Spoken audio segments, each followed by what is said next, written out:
ಸುಖಾಸುಮ್ಮನೆ ತಮ್ಮ ತಂಟೆಗೆ ಯಾರಾದರೂ ಬಂದರೆ ಎಂಥ ಸಾಧು ಪ್ರಾಣಿಯಾದರೂ ಕೋಪಗೊಳ್ಳುತ್ತವೆ ಮತ್ತು ತಮ್ಮ ತಂಟೆಗೆ ಬಂದವರ ಮೇಲೆ ದಾಳಿ ನಡೆಸುತ್ತೆ.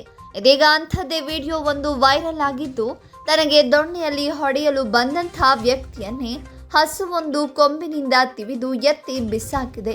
ಈ ವಿಡಿಯೋ ಇದೀಗ ಸಿಕ್ಕಾಪಟ್ಟೆ ವೈರಲ್ ಆಗ್ತಾ ಇದೆ. ಕಾಡು ಪ್ರಾಣಿಗಳೇ ಆಗಿರಲಿ ಅಥವಾ ಸಾಕು ಪ್ರಾಣಿಗಳೇ ಆಗಿರಲಿ, ಅವುಗಳ ಸ್ವಭಾವ ನಡತೆಯನ್ನ ತಕ್ಷಣಕ್ಕೆ ಹೀಗೆ ಅಂತ ಹೇಳೋದು ತೀರಾ ಕಷ್ಟ. ಕೆಲವೊಂದು ಬಾರಿ ಸಾಧು ಪ್ರಾಣಿಗಳು ಕೂಡ ವೈಲೆಂಟ್ ಆಗುತ್ತೆ. ಹೌದು, ಯಾವುದೇ ಪ್ರಾಣಿಯಾದರೂ ಸರಿ, ತಮ್ಮನ್ನ ತಾವು ರಕ್ಷಿಸಿಕೊಳ್ಳಲು ಒಮ್ಮೆಗೆ ವೈಲೆಂಟ್ ಆಗುತ್ತೆ. ಪ್ರಾಣಿಗಳ ಉಗ್ರ ಅವತಾರಕ್ಕೆ ಸಂಬಂಧಿಸಿದ ವಿಡಿಯೋಗಳು ಸೋಷಿಯಲ್ ಮೀಡಿಯಾದಲ್ಲಿ ಆಗಾಗ ಕಾಣಸಿಗತ್ತೆ. ಇದೀಗ ಅಂಥದ್ದೇ ವಿಡಿಯೋ ಒಂದು ಹರಿದಾಡ್ತಾ ಇದ್ದು, ಹಸುವೊಂದು ತನಗೆ ದೊಣ್ಣೆಯಲ್ಲಿ ಹೊಡೆಯಲು ಬಂದಂಥ ವ್ಯಕ್ತಿಯನ್ನ ಕೊಂಬಿನಿಂದ ತಿವಿದು ಎತ್ತಿ ಬಿಸಾಕಿದೆ.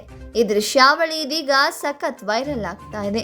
ಈ ವಿಡಿಯೋವನ್ನ ಎಕ್ಸ್ ಖಾತೆಯಲ್ಲಿ ಹಂಚಿಕೊಂಡಿದ್ದು, ವೈರಲ್ ವಿಡಿಯೋದಲ್ಲಿ ಮಧ್ಯ ವಯಸ್ಸಿನ ವ್ಯಕ್ತಿಯೊಬ್ಬ ಕೈಯಲ್ಲಿ ದೊಣ್ಣೆಯನ್ನ ಎತ್ತುಕೊಂಡು ಬಂದು ತನ್ನ ಪಾಡಿಗೆ ನಿಂತಿದ್ದ ಹಸುವಿನ ಮೇಲೆ ಹೊಡೆಯಲು ಬರುವಂತಹ ದೃಶ್ಯವನ್ನ ಕಾಣಬಹುದು. ಹೀಗೆ ಹಿಂದಿನಿಂದ ಬಂದು ಆ ವ್ಯಕ್ತಿ ಹಸುಗೆ ಜೋರಾಗಿ ಹೊಡಿತಾನೆ. ನೋವು ತಾಳಲಾರದ ಹಸು ಸುಖಾಸುಮ್ಮನೆ ನನಗೆ ಹೊಡಿತೀಯಾ ಅಂತ ಆತನ ಬಳಿ ನುಗ್ಗಿ ಕೊಂಬಿನಿಂದ ತಿವಿದು ಆ ವ್ಯಕ್ತಿಯನ್ನ ಎತ್ತಿ ಬಿಸಾಕಿದೆ. ಇತ್ತೀಚೆಗೆ ಹಂಚಿಕೊಳ್ಳಲಾದ ಈ ವಿಡಿಯೋ 1.3 ಮಿಲಿಯನ್ ವೀಕ್ಷಣೆಗಳನ್ನ ಪಡೆದುಕೊಂಡಿದ್ದು, ಹಸುವಿಗೆ ಹೊಡೆದಿದ್ದಕ್ಕೆ ಆತನಿಗೆ ತಕ್ಕ ಶಾಸ್ತಿಯಾಗಿದೆ ಅಂತ ನೆಟ್ಟಿಗರು ಕಾಮೆಂಟ್ಸ್ ಮಾಡ್ತಾ ಇದ್ದಾರೆ.